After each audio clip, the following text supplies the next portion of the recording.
Hello everyone, welcome back to my channel, Diana and the Book Hunt. I haven't done a trope recommendation video in a while, so I feel like it's time to talk about a trope that I feel is not talked about a lot on BookTube, so I'm happy to bring to your attention a couple of books with this trope.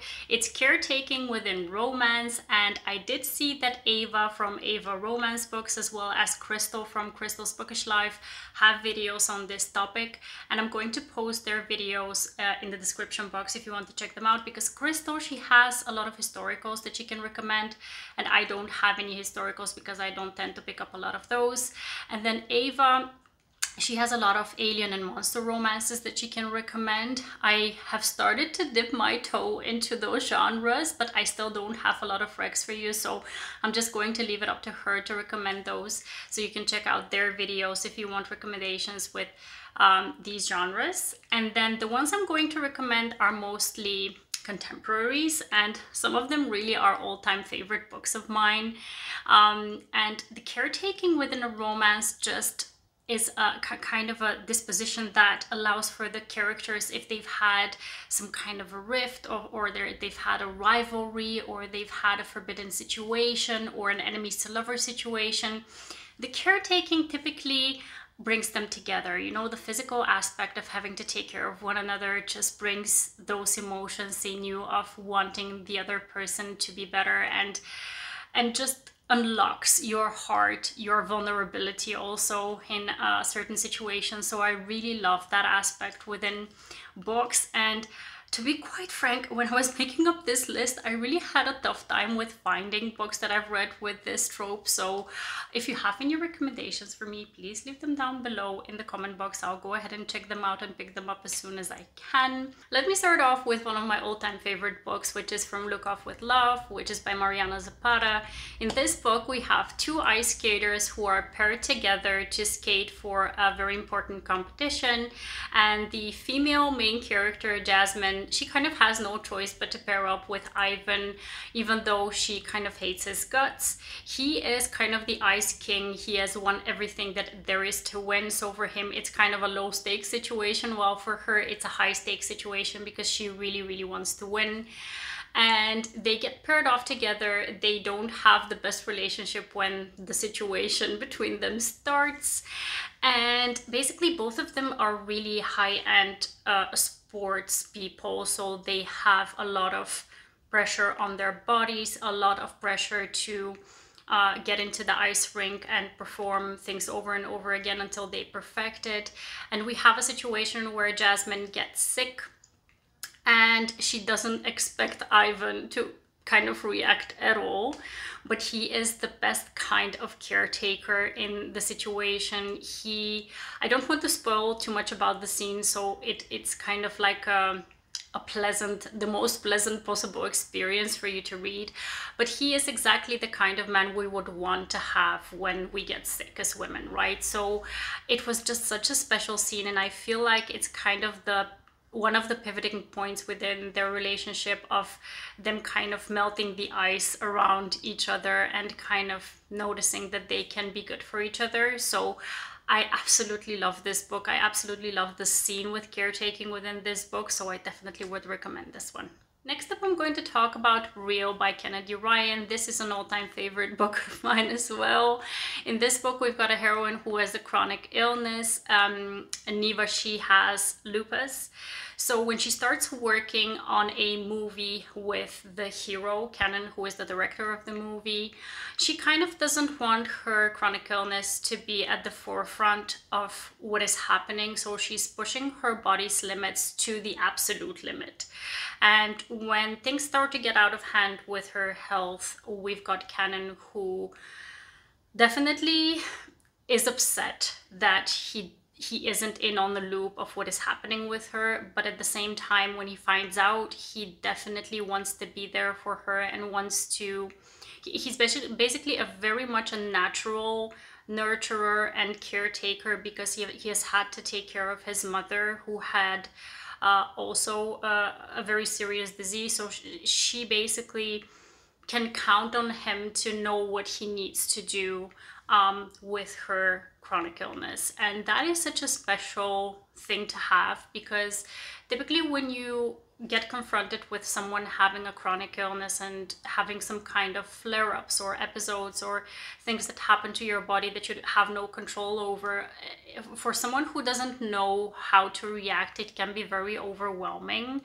It can, like, you can do the wrong things, let me put it like that. You can ask the wrong questions, which may be triggering for the person who is going through the flare-up. And in this situation, Canon is just prepared. He knows how to react within certain situations, and that makes a very big difference towards how their relationship is forged, is essentially. So I really feel like he is the best kind of hero, because he knows exactly how to handle Neva in her flare-ups and episodes, and it's just such a special relationship between these two. I absolutely love this book, and I definitely would recommend it, especially also for the caretaking scenes. Next up, we have a situation with a bit of different caretaking. We've got Heartless by Elsie Silver. In this book, we've got single daddy Kate, who has a son. I think his son is like maybe 6-7 years old, if I'm not mistaken, and as is the case with most children, they bring home a lot of bugs and illnesses and stuff. And in this situation, our heroine, Willa, she is the nanny for his son, and he brings home a stomach bug, which is horrible. I myself, as a mom, have had a situation of, you know, I have the best kind of stomach. I have never had situations where I need to throw up or have some kind of motion sickness or whatever. And then my son brings home a bug and it kind of kills me, you know? And Willa has exactly the same experience of having to take care, first of all, for the child who is sick, and then getting the bug herself, and then having the hero Kate in this situation take care of her. And that is just so heartwarming to see someone go into dad mode and just take care of you as he would take care of his son as well. It was so heartwarming and so amazing, especially because he is such a grump. She is such a feisty, sunshiny character, and just getting them together, having the banter between them, but as well as like the vulnerability and the kind of the, you know, melting down of the ice again between the two of them. It's just so special. I absolutely loved it, and I definitely recommend it. The next book is by Chloe Liese. It's a male-male romance, and it's called Everything for You. Within this book, we've got two characters who are both soccer players for the same team, and Oliver, who is one of the Bergman brothers. The Bergman brothers series is basically this 6-7 book series by Chloe Liese, and this is the 5th book. Oliver is one of the brothers, and he is lactose intolerant, if I'm not mistaken. So there is one situation where he is not doing well because he kind of punished himself by having too much cheese, if I'm not mistaken. So he has this reaction, and basically the other hero, he takes care of him. I think he even gets him into the shower and stuff. It's just so amazing that this grumpy soccer player, with whom the two of them didn't have the best start at their relationship as team players, he just kind of leaves his grumpy persona and his kind of dislike for the situation that they're in at the doorstep, and he immediately steps in to take care of Oliver. It was just so amazing. And this book in general is just such a classic grumpy sunshine situation, a classic situation of them butting heads at the start, but then slowly but surely becoming friends and then becoming lovers as well. It's just such a special story, and I definitely would recommend it. I've talked about the next book a lot in the past couple of months, but to be fair, there's just so much goodness within this book that it's just difficult for me not to mention it whenever I can. The book is Finding Jean Kelly by Torrie Jean. In this book, we've got a heroine who has a chronic illness as well. She is dealing with endometriosis, and the hero within this book is the best kind of hero. He basically is the kind of hero who just wants to learn everything about what can go wrong within a flare-up, how he can best take care of her, what he needs to do, what he needs to bring her, or basically physically do for her so that she feels the comfort, or at least to feel kind of relief from her symptoms. And he just does everything. He does everything right. I'm just in awe of Liam Kelly within this book. He is the best kind of book hero, especially because he knows exactly what to say and what to do and how to take care of her within her difficult times with her body. And yeah, I definitely recommend it when it comes to the caretaking scenes. The next book is a more recent book that I've absolutely loved. It's Forget Me Not by Julie Soto. Within this book, we've got a heroine who is a wedding planner, and she has this huge wedding that she needs to plan, and she kind of wants to do everything on her own. The hero is the florist with whom she has had a history, so this is a second chance romance for them essentially. And what happens is during the wedding day, she is kind of needing to put the last touches on bringing all the things that she needs for the wedding. And there is this huge bathtub that she needs to carry, and she didn't know that it was that big. She tries to lift it, and in the process of everything, she breaks her foot. So the hero, Elliot, he is like, even though this is like the biggest event that you can have, there is nothing more important than you being well, than you being healthy, and then you taking care of yourself. So he leaves everything behind. He goes to take her to the hospital and take care of her, and he takes over everything so that she can be as assured as possible that everything will go according to her wishes. So the caretaking is more of an abstract kind of sense within this book, because he basically performs her duties so that she can take care of herself in the hospital. And that is just such a special thing, because she was going crazy over the fact that she's going to lose her client, or that she's going to have this horrible experience happening and that she wouldn't be there for the brides. And it was just a very special type of caretaking, if you ask me. So I definitely would recommend this one as well. The next book is hugely emotional and can be very triggering, so please look up the trigger warnings for this one. It's Before Us by Jewel E.N. In this book, we've got a hero who is married, and his wife is dying of cancer. So she's terminally ill, and he needs to take care of her in her last remaining days.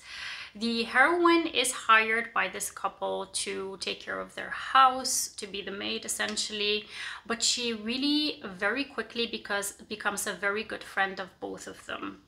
So the romance within this book is between the maid and this man who is taking care of his dying wife, and the caretaking essentially here is for the dying wife, obviously. But I think that what is important to notice is that our heroine kind of falls in love with him because of the way that he takes care of his wife, because she sees how much love, affection, and how much care he puts into her last remaining days, how he is the best possible man that you can wish for in a marriage. And this is why she falls in love with him, for his caretaking skills basically, and for his affection that he has for his dying wife.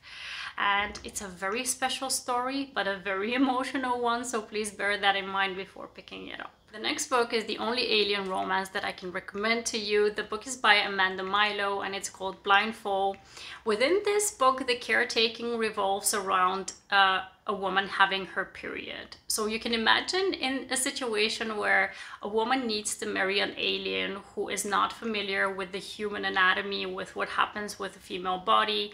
And one day he wakes up and he finds a pool of blood in the bed, and he is freaking out. But at the same time, he is immediately into caretaking mode. Like, what can I do for you? What should I do for you so that this goes away, so that you become better?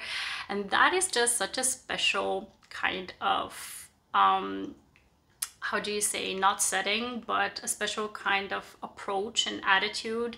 You don't get freaked out in terms of, oh, this is gross, or this is, you know, but you simply focus on the well-being of the human being who is next to you. And that is just such a special treat to see within a book, especially when it's revolving around a woman having her period. It should definitely become less of a taboo to talk about it and to kind of present it within fiction, within movies or whatever, because it's just part of our anatomy and we need to normalize it as much as we can. And in this book, I feel that it's handled with such special care that I absolutely loved it, and I definitely would recommend it. The last book I'm going to recommend is another book that it kind of has unconventional type of caretaking. The book is Waking Olivia by Elizabeth O'Rourke, and this book has a heroine who is on a track team in college, and the romance is between herself and her coach. And the interesting part within the story is that she has this condition where she is sleep running. So when she goes to sleep, she starts to run without knowing that she is running. So there is a lot of dangers that come with this situation that she is putting herself in unknowingly, unconsciously. And when her coach finds out that this is going on, he definitely wants to stop her from having these repercussions or these kind of consequences that come with her running at night on her own and hurting herself because she goes barefoot. And it's just such a difficult thing to read about, because as a young woman you definitely you feel like you don't want to be in the situation, right? And you cannot do anything about it because it happens when you're asleep. And the caretaking here is definitely taking to an extreme, because he invites her to live with him so that he can keep an eye out on her. But at the same time, it makes sense, because how can he help her without involving anyone staying with her? So it's definitely, again, a bit of a taboo, forbidden, but as well as a bit of an emotional read as well. And it's a very interesting story. I gave that one 4 stars, and I definitely would recommend it. These were all the recommendations that I wanted to share with you that involve caretaking within the romance. I hope you enjoyed this recommendation video. Please leave a like if you liked it, and please leave your recommendations for me down below if you have ones that I haven't mentioned yet. Let me know also if you've read any of these books and how you like them. And I hope to see you very soon in the next one. Have a wonderful, marvelous day. Happy reading. Take care, and bye-bye.